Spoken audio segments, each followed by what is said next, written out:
Hello, welcome back to White Petals. ഇന്ന് നമുക്കൊരു healthy ആയിട്ടുള്ളൊരു സ്നാക്കിനെ കാണാം.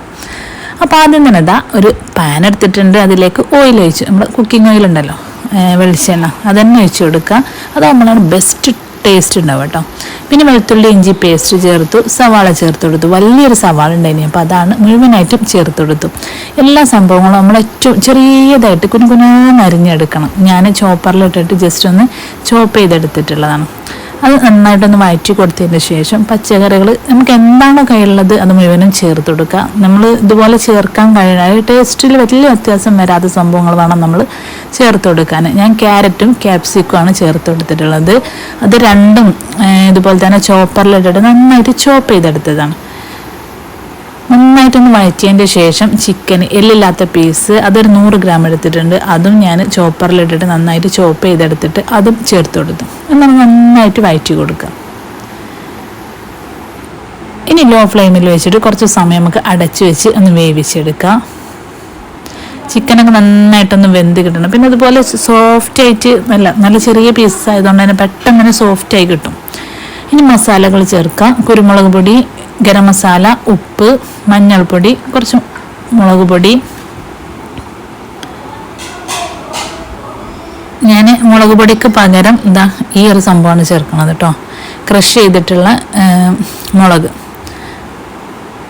അപ്പോൾ അതുകൂടി ചേർത്തിട്ട് നന്നായിട്ടൊന്ന് മിക്സ് ചെയ്യാം. അത്യാവശ്യം നല്ല സ്പൈസി ആയിട്ടുള്ള ഒരു സംഭവമാണ്. നന്നായിട്ട് മിക്സ് ചെയ്യുമ്പോൾ തന്നെ ഇതേപോലെ കിട്ടും, നല്ല ഡ്രൈ ആയിട്ട് കിട്ടും. ഇനി അവസാനമായിട്ട് കുറച്ച് മല്ലിയിലയും കറിവേപ്പിലും ചേർത്ത് കൊടുക്കുക. ഞാൻ എൻ്റെ മോളോട് ജസ്റ്റ് ഒന്ന് അരിയാൻ പറഞ്ഞതാട്ടോ. അപ്പോൾ ഇങ്ങനെയല്ല അരിയൻ്റെ, ചെറുതായിട്ട് ചെറിയ ചെറിയ പീസസ് ആയിട്ട് കുനിയനുകുനാന്ന് അരിഞ്ഞെടുക്കണം. അവളൊന്ന് ഹെൽപ്പ് ചെയ്യാൻ വന്നതാണ്, ഒന്നൊന്നര ഹെൽപ്പായിപ്പോയി. അപ്പോൾ അതൊരു ഭാഗത്തേക്ക് മാറ്റി വെച്ചു. ഇനി നമുക്കിതിലേക്കുള്ള ഫില്ലിങ് വെക്കാനുള്ളൊരു സംഭവം ഉണ്ടല്ലോ, അത് റെഡിയാക്കി എടുക്കണം. അതിന് മൈദ അതോ വേണമെന്നുണ്ടെങ്കിൽ എടുക്കാം. ഞാനിവിടെ എടുക്കുന്നത് ഗോതമ്പ് പൊടിയാണ്. 2 കപ്പ് ഗോതമ്പ് പൊടി എടുത്തു, ഉപ്പ് ചേർത്തു, ഇളം ചൂടുവെള്ളം ചേർത്തിട്ട് നന്നായിട്ട് കുഴച്ചെടുക്കുക. ഞാൻ ഇപ്പോഴാണെങ്കിലും ഗോതമ്പ് പൊടി കുഴച്ചെടുക്കുമ്പോൾ ചൂടുവെള്ളം ഉപയോഗിച്ചാണ് കുഴക്കാറുള്ളത് കേട്ടോ. ചപ്പാത്തി ഉണ്ടാക്കുകയാണെങ്കിലും പൂരി ഉണ്ടാക്കുകയാണെങ്കിലും ഒക്കെ അങ്ങനെ തന്നെയാണ് ചെയ്യലുള്ളത്. ഇപ്പോൾ നമ്മളുടെ മസാല നന്നായിട്ട് തണുത്തിട്ടുണ്ട്.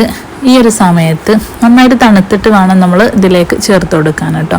അതല്ലെങ്കിൽ പെട്ടെന്ന് തന്നെ അലിഞ്ഞു പോകും. അപ്പോൾ അതില്ലാതിരിക്കാൻ വേണ്ടി നന്നായിട്ട് തണുത്തതിന് ശേഷം മൊസറല്ല ചേർത്തിട്ടുണ്ടായിരുന്നു, അത് കുറച്ചധികം തന്നെ ചേർത്ത് കൊടുക്കുക. അപ്പോൾ ആ ചീസിൻ്റെ ടേസ്റ്റും നമ്മുടെ മസാലയുടെ ടേസ്റ്റും ഒക്കെ കൂടി അടിപൊളിയായിരിക്കും. അപ്പോൾ ഇത് ചേർത്ത് കൊടുത്തിട്ട് നന്നായിട്ട് മിക്സ് ചെയ്യാം. ഇപ്പോൾ ഈ നോമ്പ് അവസാന ടൈമിലൊക്കെ നമ്മളുടെ ഫ്രിഡ്ജിൽ ഒരുപാട് സംഭവങ്ങൾ ബാക്കിയുണ്ടാവും. ചീസായിക്കോട്ടെ, ബ്രെഡായിക്കോട്ടെ, എന്ത് സംഭവങ്ങളും ഒരുപാട് ബാക്കിയുണ്ടാവും. അപ്പോൾ ചിലപ്പോൾ ഒരുപാടൊന്നുമില്ല, എല്ലാം കുറേശ്ശേ ആയിരിക്കും ഉണ്ടാവുക. അപ്പോൾ അതൊക്കെ വെച്ചിട്ട് നമുക്കൊരു ഫില്ലിങ്ങും അതിന് നല്ല ഒരു കോട്ടിങ്ങും അതുപോലെ തന്നെ ഹെൽത്തി ആയിട്ട് നമുക്ക് സ്റ്റീം ചെയ്തിട്ട് കഴിക്കാൻ പറ്റുന്ന ഒരു അടിപൊളി റെസിപ്പിയാണ്. അപ്പോൾ തീർച്ചയായും ഒന്ന് ട്രൈ ചെയ്ത് നോക്കുക. അപ്പോൾ 4 പോർഷനാക്കി എടുത്തിട്ടുണ്ട്. എന്നിട്ട് ഓരോ പോർഷൻ എടുത്തിട്ട് നന്നായിട്ടൊന്ന് പരത്തി എടുക്കുകയാണ് ചെയ്യുന്നത്. നമ്മളിത് വീഡിയോ എടുത്ത് കാണിച്ച് ചെയ്യുമ്പോൾ ഒരുപാട് പ്രോസസ്സ് ഉണ്ടെന്ന് തോന്നും, പക്ഷെ നമ്മൾ ചെയ്യുമ്പോൾ ഈസിയാണ്. വീഡിയോ ഒന്നും ഇല്ലാതെ നമ്മൾ ജസ്റ്റ് ചെയ്തെടുക്കുമ്പോൾ തന്നെ പെട്ടെന്ന് ചെയ്തെടുക്കാൻ, പെട്ടെന്ന് തന്നെ പണികളും കഴിയും. ഒരുപാട് സാധനങ്ങൾ, അതായത് ഒരുപാട് പാത്രങ്ങൾ പെരക്കാനോ കാര്യങ്ങളോ ഒന്നുമില്ല, പെട്ടെന്ന് തന്നെ നമുക്ക് ചെയ്തെടുക്കാം. അപ്പോൾ തിന്നായിട്ട് നമുക്ക് പരത്തിയെടുക്കാം. എത്രത്തോളം തിന്നായിട്ട് പരത്താൻ പറ്റണോ അത്രത്തോളം നല്ലതാണ്. കാരണം അപ്പോഴാണ് ആവിയൊക്കെ കയറ്റിയെടുക്കുമ്പോൾ നല്ല ടേസ്റ്റ് ഉണ്ടാവുക. നല്ല തിക്കായിട്ട് നിന്നാൽ ആ ഒരു മാവിൻ്റെ ടേസ്റ്റ് മുന്നിട്ട് നിൽക്കും. അപ്പോൾ നന്നായിട്ട് പരത്തിയെടുത്തിട്ടുണ്ട്. ഇനി എല്ലാ സംഭവങ്ങളും ഒരേ വലിപ്പത്തിലാവണമല്ലോ. അപ്പോൾ ഇതൊരു അടപ്പ് വെച്ചിട്ട് ഇങ്ങനെ കട്ട് ചെയ്തെടുക്കുന്നുണ്ട്. നമ്മൾ മോമോസൊക്കെ ചെയ്ത് അതേ രൂപത്തിൽ തന്നെ, പക്ഷെ മോമോസ് നമ്മൾ മൈദപ്പൊടിയിലാണ് ചെയ്തത്. ഇത് നമ്മൾ ഗോതമ്പിലാണ് ചെയ്യുന്നത്, ഗോതമ്പ് പൊടിയിലാണ് ചെയ്തെടുക്കുന്നത്.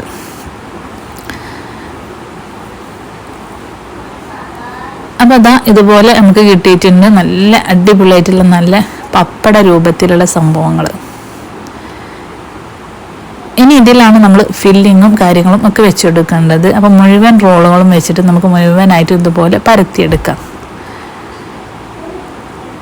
നിങ്ങൾ ആദ്യമായിട്ടാണ് കാണുന്നതെന്നുണ്ടെങ്കിൽ ഒന്ന് സബ്സ്ക്രൈബ് ചെയ്യുക. നിങ്ങൾക്ക് ഇഷ്ടപ്പെട്ടാൽ ലൈക്ക് ചെയ്യുക. നിങ്ങൾക്ക് എന്തെങ്കിലും അഭിപ്രായങ്ങളൊക്കെ ഉണ്ടെന്നുണ്ടെങ്കിൽ അതും കമൻ്റായിട്ടൊന്ന് അറിയിക്കുക കേട്ടോ. അപ്പോൾ മുഴുവനായിട്ട് ഞാൻ നിരത്തി വെച്ചെടുത്തിട്ടുണ്ട്. ഇനി അതിലേക്ക് നമ്മളുടെ ഫില്ലിങ്ങുകൾ ഫില്ലിങ് എത്രത്തോളം വെക്കാൻ കഴിയുമോ അത്രത്തോളം വെക്കുക. കാരണം ഇത് ഇനി പുറത്ത് പോകാനോ അല്ലെങ്കിൽ ഫോൾഡ് ചെയ്യാനുള്ള ബുദ്ധിമുട്ടോ ഒന്നും ഉണ്ടാവില്ല. ജസ്റ്റ് ഒന്ന് മറിച്ച് കൊടുത്തിട്ട് അത് സീൽ ചെയ്യാണ് ചെയ്യണത്. അതെങ്ങനെയാണ് നമുക്ക് ഇഷ്ടമുള്ള രൂപത്തിൽ ചെയ്തെടുക്കുക. ഞാൻ കൈവച്ചിട്ട് ജസ്റ്റ് ഇങ്ങനെ മടക്കി കൊടുക്കുകയാണ് ചെയ്യുക. അതിന് പകരം ഫോർക്ക് വെച്ചിട്ട് ജസ്റ്റ് ഒന്ന് ഇങ്ങനെ പ്രസ് ചെയ്ത് കൊടുത്താൽ ആ ഫോർക്കിൻ്റെ ആ ഒരു അടയാളം ഉണ്ടാവും, നല്ലൊരു സീലിംഗ് ആയിട്ട് അതും നിൽക്കും കേട്ടോ. അപ്പം എങ്ങനെയാണോ നമ്മളുടെ ഇഷ്ടം അങ്ങനെയും ചെയ്യാം. ഇനി ഇത് റൗണ്ടായിട്ട് അങ്ങനെയാണ് വേണമെന്നുണ്ടെങ്കിൽ അങ്ങനെയും ചെയ്തെടുക്കാം. ബോൾ രൂപത്തിലാണ് ആക്കണമെന്നുണ്ടെങ്കിൽ അങ്ങനെയും ചെയ്തെടുക്കാം.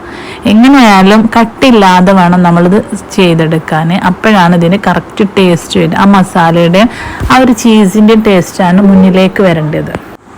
അപ്പോൾ ഇതാ മുഴുവനായിട്ടും ഇതുപോലെ നമുക്ക് സീൽ ചെയ്തെടുക്കാം.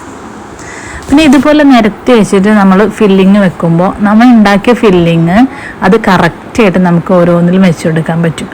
അതല്ല ഓരോന്ന് വെച്ച് ചെയ്യുകയാണെന്നുണ്ടെങ്കിൽ നമ്മളുടെ ഫില്ലിങ് പെട്ടെന്ന് കഴിയും, അതല്ലെങ്കിൽ ഫില്ലിങ് ബാക്കിയാവും, അങ്ങനെയൊക്കെ ചെയ്യും. അപ്പോൾ അതൊന്നും ഇല്ലാതെ കറക്റ്റ് ചെയ്ത് നമ്മൾ ഉണ്ടാക്കിയ സംഭവത്തേക്കുള്ള ഫില്ലിങ് ആയിട്ട് നിറച്ച് വെക്കാൻ വേണ്ടിയിട്ട് പറ്റും ഇങ്ങനെ ചെയ്താൽ. അപ്പോൾ നമ്മൾ ഓരോ വീഡിയോസ് ചെയ്യുമ്പോൾ എന്തെങ്കിലുമൊക്കെ ഓരോ ഐഡിയാസും കാര്യങ്ങളും നിങ്ങൾക്ക് ഹെൽപ്ഫുൾ ആവും എന്ന് വിചാരിക്കുന്നുണ്ട് കേട്ടോ. അപ്പോൾ ഇതാ സ്റ്റീമർ വെച്ചെടുത്തിട്ടുണ്ട്. നന്നായിട്ട് വെള്ളം തിളച്ചു. അതിലേക്ക് 2 തട്ടായിട്ട് ഞാൻ വെച്ചെടുത്തിട്ടുണ്ട്. ഓരോ തട്ടിന് കുറച്ച് ഓയിൽ വെച്ചിട്ട് ജസ്റ്റ് അതിലാണ് കേട്ടോ പരത്തി വെച്ചിട്ടുള്ളത്. എന്നിട്ട് സ്റ്റീം ചെയ്യാൻ വെക്കുക.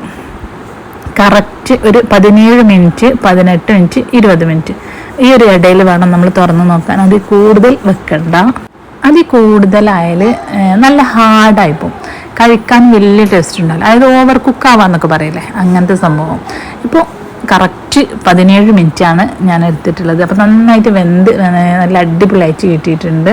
പിന്നെ ഇതിലേക്ക് സോസ് ഒഴിച്ചു കൊടുത്തു. ഈ സോസ് ഉണ്ടാക്കുന്ന വീഡിയോ ഓൾറെഡി ഞാൻ ചെയ്തിട്ടുണ്ട്. നമ്മൾ മോമോസ് ഉണ്ടാക്കിയ അതിൽ ഓൾറെഡി ഈ ഒരു സോസ് ഉണ്ട്.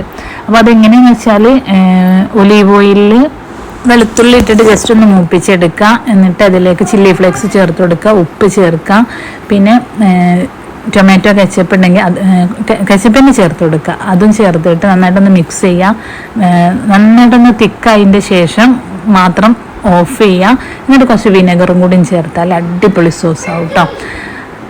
ആ സോസാണ് ഇതിലേക്ക് ഒഴിച്ചു കൊടുത്തിട്ടുള്ളത്. എന്നിട്ട് നമ്മൾ റെഡിയാക്കി വെച്ചിട്ടുള്ള സംഭവങ്ങൾ ഇട്ടിട്ട് നന്നായിട്ടൊന്ന് ഇളക്കി യോജിപ്പിക്കുക. ഈ സോസിന് തന്നെ അത്യാവശ്യം നല്ല ടേസ്റ്റ് ഉണ്ട്. പിന്നെ നമ്മളുടെ ആ ഫില്ലിങ്ങിനും അടിപൊളി ടേസ്റ്റാണ്. അപ്പോൾ ഒരു വെറൈറ്റി ടേസ്റ്റുള്ള കാണാനും നല്ല ഭംഗിയുള്ള ഒരു സംഭവം ഇവിടെ റെഡി ആയിട്ടുണ്ട്. എന്താണ് പേര് വിളിക്കാന്നുള്ളത് നമുക്ക് ഇഷ്ടമുള്ളത് വിളിക്കാം. അപ്പോൾ ഏതായാലും സംഭവം സെറ്റാണ്. തീർച്ചയായും ഒന്ന് ട്രൈ ചെയ്ത് നോക്കാം. വീഡിയോ നിങ്ങൾക്ക് ഇഷ്ടപ്പെട്ടു എന്ന് വിചാരിക്കുന്നുണ്ട്. മറ്റൊരു അടിപൊളി വീഡിയോയുമായിട്ട് നമുക്ക് വീണ്ടും കാണാം. അതുവരേക്കും ബൈ ബൈ.